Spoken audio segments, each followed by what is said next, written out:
Spiritual TV நேயர்கள் அனைவருக்கும் அநேக நமஸ்காரங்கள். ஆங்கில புத்தாண்டுகள் பலன்களை பற்றி பார்ப்பதற்காக சக்தி ஜோதிட குழுவின் சார்பாக அடியேன் சக்தி சோமையாகிய நானும் KS ஐயங்கார் அவர்களும் டாக்டர் ஹரிஹர சர்மா ஐயா அவர்களும் வந்திருக்கின்றோம். நம்ம ஒவ்வொரு வருஷமும் வருஷ புத்தாண்டு பலன்களை பார்த்துட்டு வரோம்.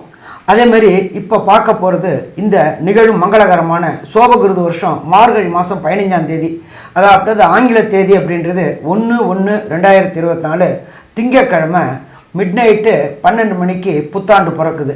இந்த புத்தாண்டு எல்லாருக்கும் எல்லா வளமும் நலமும் அமையறதுக்கு சக்தி ஜோதிட குழுவின் சார்பாக பணிவான ஆசீர்வாதங்களையும் நமஸ்காரங்களையும் தெரிவித்துக் கொள்கிறோம். இப்போ புத்தாண்டு பலன் பார்க்க போகிறோம். புத்தாண்டு அன்னைக்கு கிரக நிலவரம் என்னென்ன இருக்குது, நம்ம எல்லாமே சொல்லக்கூடியது எல்லாமே கிரகங்கள் நிலவரத்தை வச்சு தான் வரக்கூடிய ஆண்டு எப்படி இருக்குது அப்படின்றத நம்ம கணிக்க போகிறோம்.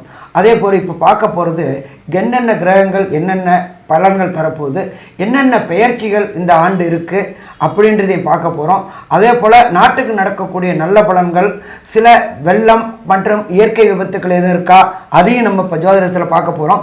ஃபஸ்ட்டு என்ன பண்ண போகிறாங்க அப்படின்னாக்க, நம்ம ஐயா சக்தி சோமையா அவங்க இந்த ஆண்டு பிறக்கின்ற மிட்நைட் 12:01 கிரக நிலவரம் என்னென்ன, கோல்சாரம் என்னென்ன இருக்குது அப்படின்றத பற்றி நம்ம ஐயா சக்தி சோமையா அவங்க சொல்லுவாங்க. நம்ம இப்போ ஆங்கில புத்தாண்டை பற்றி பார்க்குறதுக்காக வந்திருக்கிறோம். இந்த ஆங்கில புத்தாண்டுங்கிறது எல்லா வருஷமே ஜனவரி 1ஆம் தேதி அன்னைக்கு தான் பிறக்கும். அந்த ஜனவரி 1ங்கிறது இந்த வரக்கூடிய ஜனவரி 1/1/2024 அன்னைக்கு ஆங்கில புது வருடம் பிறக்கிறது. அப்போ உள்ள கிரக நிலைகளை பற்றி பார்ப்போம். மேசத்தில் குரு பகவான் இருக்கார். இந்த குரு பகவான் 1/5/2024 அன்னைக்கு மேஷத்திலிருந்து ரிஷபத்துக்கு மாறுறாரு. இந்த வருஷ கிரகங்கள்னு சொல்லக்கூடிய குரு, ராகு, கேது, சனி இந்த 4 பேரும் தான் வருஷ கிரகங்கள்னு சொல்லக்கூடியது. அதில் குருவை தவிர வேறு யாரும் இந்த ஆண்டு மாற்றம் கிடையாது. அதுக்கப்புறமா மற்ற கிரகங்கள் இருக்கிறத சொல்கிறேன்.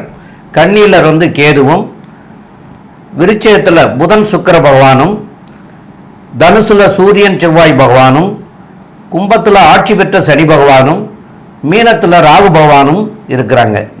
இந்த நிலைகளை கொண்டு இந்த ஆண்டு ஒவ்வொரு ராசிக்காரர்களுக்கும் எப்படி இருக்கும் அப்படிங்கிறத பற்றி வரிசையாக ஒரு ராசிக்காக பார்த்துட்டு வருவோம். பொதுவான பலன் அப்படின்ற சில விஷயத்தை இப்போ பார்ப்போம். பொதுவான பலன்கள் அப்படின்னு பார்த்தோமே ஆனால், இந்த வருஷம் குரு பகவானும் செவ்வாய் பகவானும் பரிவர்த்தனை இருக்கக்கூடிய காலகட்டத்தில் இந்த வருஷம் பிறக்கிறது பெரிய விசேஷம். பொதுவாகவே இந்த வருஷம் பார்த்தேன்னா நல்ல ஒரு ஏற்றம் இருக்கும். ரியல் எஸ்டேட் பிஸ்னஸில் பார்த்தேன்னா நல்ல ஒரு ஏற்றம் இருக்கக்கூடிய காலகட்டமாக இந்த வருஷம் ஆரம்பிக்கிறது. அதனால் ரியல் எஸ்டேட்லாம் 10 மடங்கு 12 மடங்கெல்லாம் உங்களுக்கு விலை போகக்கூடிய வாய்ப்புகள் அதிகம். ரியல் எஸ்டேட் பிஸ்னஸ் பண்ணுறவங்களுக்கு நிறைய ஏற்றங்கள் கிடைக்கும்.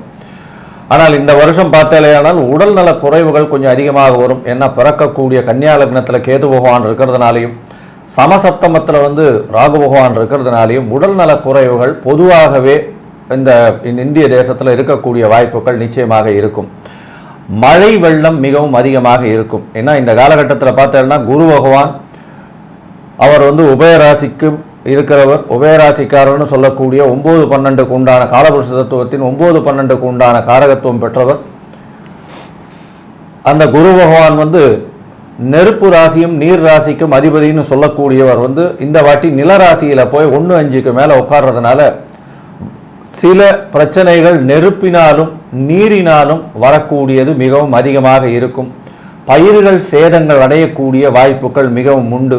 ஆடு மாடுகள் பிரச்சனைகள் வரக்கூடிய வாய்ப்புகள் உண்டு. ஆடு மாடுகளுக்கு நோய்கள் வரக்கூடிய வாய்ப்புகள் நிச்சயமாக இருக்கும். இந்த காலகட்டத்தில் பண வரவிற்கு பஞ்சம் இருக்காது. எல்லா விஷயம் தனம், அதாவது இந்திய பொருளாதாரம்ன்றது பார்த்தாலே நல்ல ஒரு ஏற்றம் இருக்கும். ஏன்னா காலபுருஷ தத்துவத்தின் 2ஆம் இடத்தில் குரு பகவான் அவர் போய் இருக்கார். செலவுகள் கட்டுக்குள்ள வரும். கடல் வாணிபம் அதிகமாக பெருகக்கூடிய வாய்ப்புகள் மிகவும் அதிகமாக இருக்கும். ஷேர், லாட்ரி இந்த மாதிரியான விஷயங்கள் மிகவும் அதிகமாக இருக்கும். இந்த போதைப் பொருட்களினுடைய மூமெண்ட்டுன்னு சொல்லக்கூடியது அதெல்லாம் கொஞ்சம் அதிகமாக இருக்கக்கூடிய காலகட்டமாக இந்த வருஷம் இருக்குது. அதனால் பொதுவாக பார்த்தேனால் மழையும் அதிகம், வெள்ளங்கள் வரக்கூடிய வாய்ப்பு உண்டு. நிலத்தில் நெருப்பினால் பிரச்சனைகள் வரக்கூடிய வாய்ப்புகள் நிச்சயமாக உண்டு. இதெல்லாம் வந்து இந்த வருஷத்தில் நிச்சயமாக வரும். அதனால் பூகம்பம் இருக்கக்கூடிய வாய்ப்பு, அதுவும் நார்த் ஈஸ்டர்ன் சைடில் பூகம்பம் வரக்கூடிய வாய்ப்புகள் நிச்சயமாக உண்டு. இதை தவிர இந்த வருஷத்தில் பொது பலன்கள் எப்படி இருக்கு அப்படின்றத பற்றி ஐயா ஹரிஹர ஐயா கிட்ட கேட்போம். இப்போ இந்த பிறக்கக்கூடிய ஆண்டு நல்ல ஆண்டாக இருக்குமா, ஃபஸ்ட்டு நம்ம பார்ப்போம் மேஷ ராசிக்கு எப்படி இருக்குது அப்படின்னு பார்ப்போம். மேஷ ராசியை பொறுத்தளவுக்கு உங்களுடைய ராசியிலேயே குரு பகவான் இருக்கார். இப்போ ஃபஸ்ட்டு நம்ம யாருக்கு பார்ப்போம் அப்படின்னாக்கா, நம்ம ஒவ்வொரு செக்டாராக அந்த ட்ரிப்பு பார்க்கலாம் அப்படின்னு பார்க்குறோம். ஒவ்வொரு செக்டாராக அப்படின்னாக்க ஆண்கள் மற்றும் உத்தியோகம் போகக்கூடியவங்க. இப்போ இந்த ஆண்களுக்கு கடந்த ஆண்டில் மேஷராசியை பொறுத்தளவுக்கு உத்தியோகத்தில் பிரச்சனை ஏற்பட்டு இருந்துச்சு. ஏன்னா 10ஆம் இடமான ஜீவனஸ்தானத்தில் சனி பகவான் இருந்து கடந்த 2023 படாத பாடுபடுத்தி எப்போ வேலையை விட்டு தூக்குவாங்களோ அப்படின்ற ஒரு பயம் கலந்த பதட்டம் கலந்த காலகட்டங்களில் இருந்துகிட்டு இருந்தீங்க.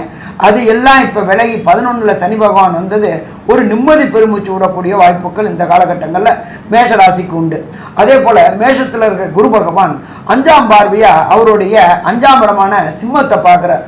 திருமணமாகி ரொம்ப நாளாக வம்சம் விருத்தி ஆகலை அப்படின்னு ஏச்சும் பேச்சும் கேட்டுட்டு இருந்தவங்களுக்கு, தம்பதிகளுக்கு இந்த காலகட்டங்களில் திருமணம் கைகூடக்கூடிய வாய்ப்புகளும் மிக மிக அதிகம். அதுக்கு அடுத்தது பார்த்தோம்னாக்க குரு பகவான் 5ஆவது மாதம் அவரில் இருக்கார், 1-5 வரலும் இருக்கார். அவர் சப்தமாக பார்வை எந்த இடத்த பார்க்குறார் அப்படின்னாக்க துலாத்தை பார்க்குறார்.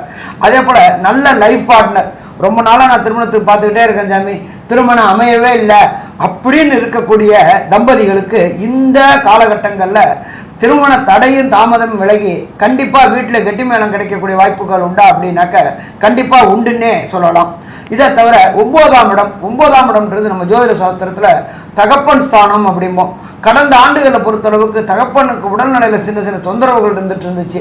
அது எல்லாம் இந்த காலகட்டங்களில் விலகி நல்ல முன்னேற்றம் இருக்கக்கூடிய வாய்ப்புகளும் இந்த காலகட்டங்களில் உண்டு. இதை தவிர பெண்களை பொறுத்தளவுக்கு இந்த ஆண்டு ஆனந்தமான ஆண்டுன்னு சொல்லலாமா, ஆனந்தமான ஆண்டுன்னே சொல்லலாம். நகை நெட்டுகள், தங்கம், பிளாட்டினம் இதெல்லாம் வாங்கக்கூடிய வாய்ப்புகள் உண்டு. உத்தியோகம் போகிற பெண்களுக்கு இதுவரையிலும் பதவி உயர்வு பண உயர்வு கிடைக்காம இருந்துச்சு. அதே போல் மேலே உள்ளவங்க லோயருக்கும் சரி ஹையர் அஃபீஷியலுக்கும் சரி டிஃப்ரெண்ட் ஆஃப் ஒப்பீனியன் இருந்துச்சு. அந்த டிஃப்ரெண்ட் ஆஃப் ஒப்பீனியன்லாம் இந்த காலகட்டங்களில் மறைஞ்சி உங்களுக்கு திடீர் பண வரவும் திடீர் பதவி உயர்வும் கிடைக்கும். அதே போல் பொறுத்தளவுக்கு குடும்பத்தில் அந்யோன்யம் நிலவக்கூடிய வாய்ப்புகளும் இந்த காலகட்டங்களில் உண்டு அப்படின்னு சொல்லலாமா, உண்டுன்னு சொல்லலாம். இதை தவிர மாணவர்களுக்கு எப்படி இருக்கும், வியாபாரிகளுக்கு எப்படி இருக்கும் அப்படின்றத நம்ம ஐயா சக்தி சோம ஐயாவும் சொல்லுவாங்க. ரொம்ப அற்புதமாக தெளிவாக சொன்னீங்க. இந்த மேசராசிக்காரர்களை பொறுத்த வரைக்கும் ஐயா சொன்னது மாதிரி 10ஆம் இடத்துல சனி பகவான் இருந்து தொல்லை கொடுத்தாரு, அதனால் சில தொல்லைகள்லாம் இருந்ததுன்னு சொல்கிறது மாதிரியா இந்த ஆண்டு அவங்களுக்கு வியாபாரிகளுக்கு கடந்த ஆண்டுகள் சரியில்லாமல் இருந்தது. இப்போ இந்த சனி பெயர்ச்சியாகி அவர் 11ஆம் இடத்துக்கு இந்த ஆண்டில் 11ஆம் இடத்துல இருக்கார். அப்போ அவங்களுக்கு வியாபாரத்தில் நல்ல முன்னேற்றங்களும் புதியதாக தொழில் தொடங்கக்கூடிய வாய்ப்புகளையும் உருவாக்கி கொடுக்கக்கூடிய வாய்ப்புகள் நிறைய மிக மிக அதிகமாகவே இருக்கும். அதுபோல் தொழிலில் இருந்தவங்க, உத்தியோகத்தில் இருந்தவங்களுக்கு சிறு சிறு பிரச்சனைகள் இருந்துட்டு இருந்துச்சு. இப்போ அந்த பிரச்சனைகள்லாம் விலகி அவங்களுக்கு நல்ல 11ல் இருக்கிறது சனி பகவான் நல்ல முன்னேற்றத்தை கொடுப்பார். உங்களுடைய ராசிநாதன் 9ஆம் இடத்துல இருக்கார். அப்போ 9ஆம் இடம்ங்கிறது பாக்கியஸ்தானம். அந்த பாக்கியஸ்தானத்தினுடைய அதிபதி உங்களுடைய ராசியிலேயே இருக்கார். அப்போ 2 பேரும் பரிவர்த்தனை அடைஞ்ச காலம். இந்த பரிவர்த்தனை பெற்ற காலத்திற்கு அப்புறம் தொழிலாக இருந்தாலும் உத்தியோகமாக இருந்தாலும் சீரும் சிறப்புமாக இந்த ஆண்டு இருக்கிறதுக்கு உண்டான வாய்ப்புகள் மிக மிக அதிகம். மேற்கொண்டு உள்ள பலன்களை பற்றி நம்முடைய ஐயா KS ஐயங்கார் அவர்கள் சொல்லுவாங்க. ஐயா அற்புதமாக சொன்னீங்க. அதாவது பொதுவாகவே பார்த்தாலேயானால் இந்த வருஷம், அதாவது 2024 ஒரு பெரிய விசேஷம் என்னன்னா 6ஆம் இடத்தில் கேது பகவான். பொதுவாக ஜோதிட சாஸ்திரம் என்ன சொல்றது அப்படின்னா, துர்கிரகங்கள் மறைந்த ஸ்தானத்தில் இருந்ததேயானால் அது ஒரு பெரிய வெற்றியை கொடுக்கும், அது ஒரு பெரிய ஏற்றத்தை கொடுக்கும் அப்படின்னு சொல்றது. இந்த மாதிரி பார்க்கும்பொழுது 6ஆம் இடத்தில் இருக்கக்கூடிய கேது பகவான் எதிரிகள் அற்ற நிலையை கொடுக்கக்கூடிய காலகட்டமாக இருக்கும். குரு பகவானும் ராசியிலிருந்து 2வது இடத்துக்கு 5ஆம் மாதமே போயிடுறார், அதாவது மே மாதத்திலே போகிறார். இந்த காலகட்டத்தில் குடும்பத்தில் நல்ல குதூகலம் அமையும், நல்ல ஒரு ஏற்றம் இருக்கும். கலைஞர்களுக்கு பணவரவுக்கு பஞ்சம் இருக்காது, பணவரவு எப்பொழுதுமே இருந்து கொண்டே இருக்கும். அதை தவிர இந்த ஷேர், ரேஸு, லாட்ரி இந்த மாதிரியான விஷயங்களில் பெரிய ஏற்றம் கிடைக்கக்கூடிய காலகட்டம். கலைஞர்களை பொறுத்தவரையிலும், அதாவது சின்ன திரை, பெரிய திரை இந்த மாதிரியான விஷயங்களில் இருக்கக்கூடிய கலைஞர்களுக்கு பெரிய ஏற்றம் கிடைக்கும். ஊரை விட்டு வெளியில் போகக்கூடிய வாய்ப்புகள் மிகவும் அதிகமாகும். அந்நிய செலாவணி வரக்கூடிய வாய்ப்புகள் நிச்சயமாக இருக்கக்கூடிய காலகட்டமாக இருக்கும். இந்த வருஷம் பிறக்கும் பொழுதே ஏற்கனவே சொன்னது போல, அதாவது பரிவர்த்தனை யோகத்தில் பிறக்கிறதுனால கண்டிப்பாக ரியல் எஸ்டேட் துறையில் இருக்கிறவா, அதாவது லேண்ட் வச்சு விற்கணும்னு பார்க்குறவாளுக்கும் நல்ல ஏற்றம் இருக்கும். ஒரு பெரிய ஆர்கனைசேஷன் மாதிரி பண்ணி ஒரு 20 ஃப்ளாட்டு 100 ஃப்ளாட்டு 200 ஃப்ளாட் அப்படி மாதிரி பண்ணி விற்கிறவாளுக்கும் வந்து பெரிய ஏற்றம் கிடைக்கக்கூடிய காலகட்டம். ரியல் எஸ்டேட்ஸில் வந்து ஸ்கொயர் ஃபுட் ரேட்ஸ் எல்லாம் வந்து நல்லபடியாக ஏறக்கூடிய வாய்ப்புகள் மிகவும் அதிகமாக இருக்கக்கூடிய காலகட்டமாக இருக்குது. அதாவது இந்த லேண்ட் ப்ரைஸஸும் ஏறும், ரியல் எஸ்டேட்டில் இந்த ஸ்கொயர் ஃபுட் ப்ரைஸஸும் நிச்சயமாக ஏறக்கூடிய வாய்ப்புகள் இந்த வருஷம் வந்து நிச்சயமாக இருக்குது. அதனால் வந்து லேண்ட் விற்கணும் அப்படின்னு பார்க்குறவாளுக்கு நிச்சயமாக ஒரு பெருத்த லாபத்திற்கு நிச்சயமாக வெயிட் பண்ணி பண்ணலாம் அப்படின்றத சொல்கிறேன். கலைஞர்களை பார்த்தவர்களும் பார்த்தீங்கன்னா இந்த டிவி ஆர்டிஸ்ட், அதாவது சின்ன திரை பெரிய திரைன்னு கலைஞர்கள் இருக்கிறவாளுக்கெல்லாம் பார்த்தீங்கன்னா பெரிய யோகமான காலமாக இந்த வருஷம் அமைய போகிறது. ஏன்னா அவளுக்கு வந்து ஷார்ட் ட்ரிப்பில், அதுவும் மேஷராசிக்காரர்களுக்கு 11ஆம் இடத்தில் சனி பகவான் மறைந்த 3, 6, 11ன்றது வந்து கொடிகட்டிய யோகம்னு சொல்கிறது சனி பகவானுக்கு. அவர் அந்த இடத்துல இருந்தார்னா குபேர சம்பத்தை அள்ளி கொடுக்கக்கூடிய காலகட்டமாக இந்த காலகட்டம் அமைய போகிறது. இந்த 2024 பொறுத்தவரையிலும் சனி பகவான் 11ல் இருக்கிறது பெரிய விசேஷம். அவர்கள் நினைத்த காரியம், நினைத்த விஷயம் எல்லாமே அவர்களுக்கு கைகூடும். ஏன்னா 6ஆம் இடத்தில் கேது, 11ஆம் இடத்துல வந்து சனி பகவான் இருக்கிறதன் மூலியமாக எந்த விஷயத்தை நினைத்தாலும் அவர்களுக்கு வெற்றி மட்டுமே விஞ்சும். இதை தவிர பார்த்தாலேனால் 6ஆம் இடத்தில் இருக்கக்கூடிய கேது பகவான் மூலியமாக சிறு சிறு உபாதைகள் வரக்கூடிய வாய்ப்புகள் நிச்சயமாக உண்டு. அதாவது மர்மஸ்தானத்தில் வரக்கூடியதாகவும் இருக்கும். ஏன்னா 6ஆம் இடத்தை சொல்கிறதுனால. அதை தவிர பார்த்தாலேனால் உங்களுடைய அதாவது இந்த வைரல் இன்ஃபெக்ஷன் இந்த மாதிரியான விஷயங்கள் வரக்கூடிய வாய்ப்புகள் மிகவும் அதிகமாக இருக்கும். உடல் நலத்தில் சற்று கருத்தோடு இருக்கிறது ரொம்பவும் நல்லது. இந்த வருஷத்தில் பார்த்தோம்னா அரசியல் செல்வாக்கு, அரசாங்கம் இந்த மாதிரியான துறைகளில் இருக்கிறவா கொஞ்சம் ஜாகிரதையாக இருக்கிறது ரொம்பவும் நல்லது. ஏன்னா எதிரிகள் அற்ற நிலைன்றதுனால தவறான விஷயங்கள் செய்யக்கூடும் அப்படின்றதுனாலையும் அரசியல் இந்த மாதிரியான விஷயங்கள் இருக்கிறவாளுக்கு பார்த்தாலேயானால் எது எடுத்தாலும் வெற்றியை நிச்சயமாக கொடுக்கும். அதனால் வந்து தன்னை யாரும் வீழ்த்த முடியாதுன்ற ஒரு அகங்காரமோ மமதையோ வந்துடுறதுனால வந்து பிரச்சனைகளில் வரக்கூடிய காலங்களில் ஈடுபடக்கூடிய வாய்ப்புகள் நிச்சயமாக உண்டு. அதனால் பொறுமை காக்கிறது, எல்லா வெற்றியும் உங்களுக்கு வருதுன்றதுனால நீங்கள் அதை எடுத்து கொண்டு போகிறதுன்றது ஜாகிரதையாக போகிறது நல்லது அப்படின்றத சொல்கிறோம். அரசியல்வாதிகளை பொறுத்தவரையிலும் எல்லா விஷயத்திற்கும் அவர்களுக்கு வெற்றி நிச்சயமாக கிடைக்கக்கூடிய காலகட்டமாக இந்த மேஷராசிக்காரர்களுக்கு இருக்குது. இப்போ இந்த பொது பலன்கள், அதாவது மேஷராசிக்காரர்களை பொறுத்தவரையிலும் பார்த்தோம்னா பொதுவாகவே இந்த வருஷம் மொத்தமாக பார்த்தோம்னா இந்த 2024 ஒரு யோககரமான வருஷமாக இருக்க போகிறது. இந்த 2024 யோககரமான வருஷம் அப்படின்னு சொல்கிறதுனால குரு பகவானின் பெயர்ச்சியும் அவர்களுக்கு பெரிய ஏற்றத்தை கொடுக்கறது. எதனால் அப்படின்னா குரு பகவான் வந்து 2ஆம் இடத்துல வந்து, அதாவது 2ஆம் இடம்னு சொல்லக்கூடிய தனம், குடும்பம், வாக்கு ஸ்தானத்திலேயே வந்து அவரே 6ஆம் இடத்தையும் பார்க்குறார், அவரே வந்து 8ஆம் இடத்தையும் பார்க்குறார், 10ஆம் இடத்தையும் பார்க்கறதுனால தொழிலில் பெரிய அபிவிருத்தி வரப்போகிறது. வெளிநாடு வெளியூர் பயணம் செல்லக்கூடிய வாய்ப்பு வரப்போகிறது. திடீர் பண லாபம் வரக்கூடிய வாய்ப்பு வரப்போகிறது.